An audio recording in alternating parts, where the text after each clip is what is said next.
নমস্কার, তোমাদের সবাইকে সানা স্মাইল এডুকেশন সেন্টারে স্বাগত জানিয়ে আজকের ক্লাসটি শুরু করছি। আজকে তোমাদের সঙ্গে আলোচনা করব তোমরা যারা দশম শ্রেণীর ফার্স্ট ইউনিট টেস্ট পরীক্ষা দেবে 2026 সালে তোমাদের জন্য রায় ও মার্টিন প্রশ্ন বিচিত্রা থেকে আজকে নিয়ে চলে এসেছি ভলিউম 1-এর ভূগোল বিষয় মডেল নাম্বার 5। চলো দেরি না করে মূল বিষয় যাওয়া যাক।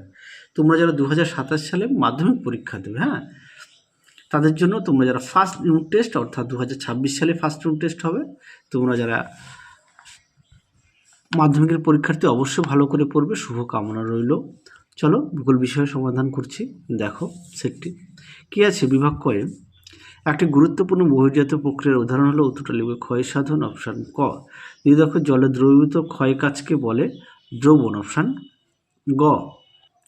পরবর্তী দেখো 3 দাগের মহাদেশীয় হিমবাহকে বলে বরফের চাদর। অপশান গ। 4 দেখো বায়ু এবং জলধারের সঞ্চয় কার্যের ফলে সৃষ্ট ভূমিরূপ হলো উত্তরটা লিখবে বাজাদা। অপশান ঘ। 5 দাগে দেখো প্রশ্নের উত্তরটি হবে অপশান খ আনাই মুদি। 6 দাগের উত্তরটি হবে অপশান গ ব্রহ্মপুত্র নদে।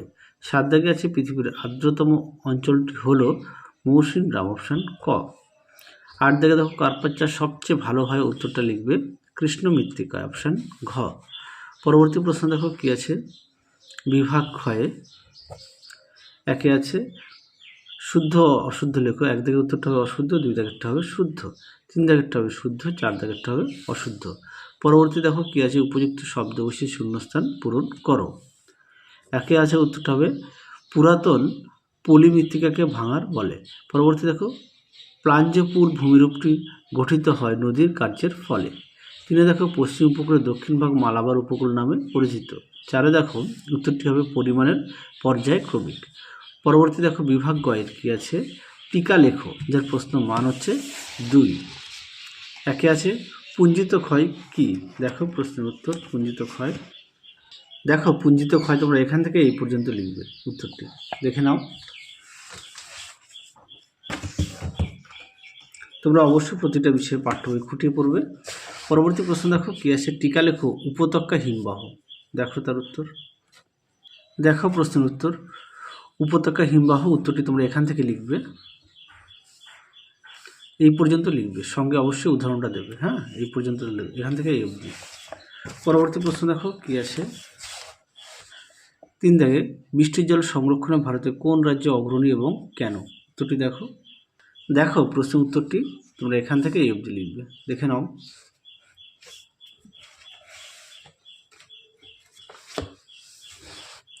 3-4 দেখো ভারতের ক্রান্তীয় চিরহরিত অরণ্য কোথায় দেখা যায়। উত্তরটি দেখো। দেখো ক্রান্তীয় চিরহরিত অরণ্য, দেখে নাও উত্তরটি তোমরা এখান থেকে দেখো। এখানে সুন্দর করে পয়েন্ট দিয়ে দেওয়া আছে, বৈশিষ্ট্য দেওয়া আছে, এখান থেকে পড়ে নিয়ে 2 কি 3টে বৈশিষ্ট্য দেবে। পরবর্তী প্রশ্ন দেখো কি আছে। এবার দেখো বিভাগ ক্ষয়, যার প্রশ্নের মান হচ্ছে 3।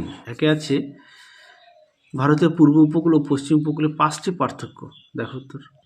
দেখো প্রশ্ন উত্তর সুন্দর করে দেওয়া আছে, তোমরা অবশ্যই পড়ে নিয়ে লিখবে, দেখে নাও। অবশ্যই বিষয়গুলো উল্লেখ করবে।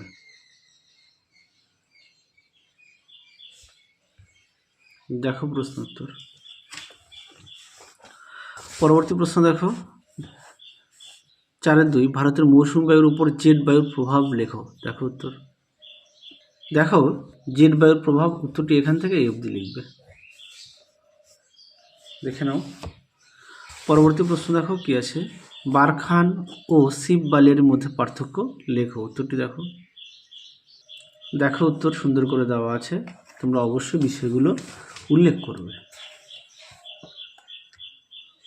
পরবর্তী প্রশ্ন দেখো অশ্বক্ষুরাকৃতির হ্রদ কাকে বলে। দেখো উত্তর। দেখো অনেক সময় পরীক্ষায় টিকা আসে অশ্বক্ষুরাকৃতির হ্রদ, এখান থেকে উত্তরটি লিখবে।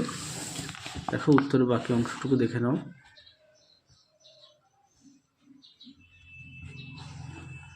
দেখো উত্তর এই পর্যন্ত লিখবে। পরবর্তী দেখো কি আছে। এবার দেখব বিভাগ উময়ের প্রশ্নের মান হচ্ছে 5। দেখো প্রথমে আছে 5-1 নদীর ক্ষয় কাজে বলে সৃষ্ট ভূমির উপরে চিত্র সহ বর্ণনা করো। এই প্রশ্নটা আগের ভিডিওতে দেখিয়েছি, তাও একবার দেখাই। দেখো উত্তর। তোমরা অবশ্যই চিত্র উল্লেখ করবে। এছাড়াও এই প্রশ্নের উত্তরটি পাঠ্য বই থেকে পড়ে নিতে পারো, পাঠ্য বই সুন্দর করে দেওয়া আছে। যাদের পাঠ্য বই আছে তোমরা অবশ্যই পাঠ্য বই থেকে পড়বে, যাদের সহায়িকা বই নেই তোমরা একটু দেখে নিতে পারো, যদি মনে করো একবার দেখে নেবে, সেই কারণে দেখিয়ে দিলাম।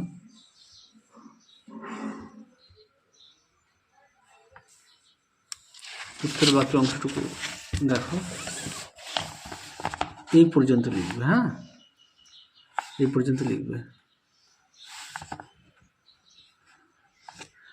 পরবর্তী প্রশ্ন দেখো কি আছে, ভারতের জলবায়ু নিয়ন্ত্রককারী উপাদানগুলি বর্ণনা করো। দেখো উত্তর, দেখো প্রশ্ন উত্তর সুন্দর করে দেওয়া আছে, তোমরা অবশ্যই পড়ে নিয়ে লিখবে।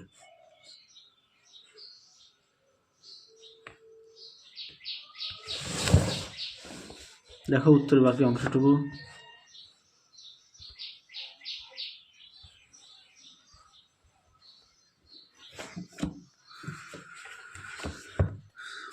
পরবর্তী দেখো শেষ প্রশ্ন, ভারতের যে কোনো দুটি মৃত্তিকার সংক্ষিপ্ত বিবরণ দাও। দেখো উত্তর।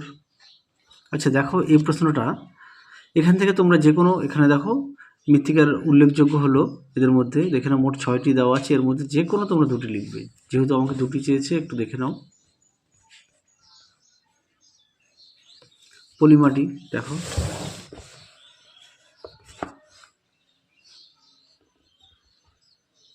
তারপরে কালো মাটি দেওয়া আছে, এর অবস্থান বৈশিষ্ট্য উৎপত্তি দেখে নাও।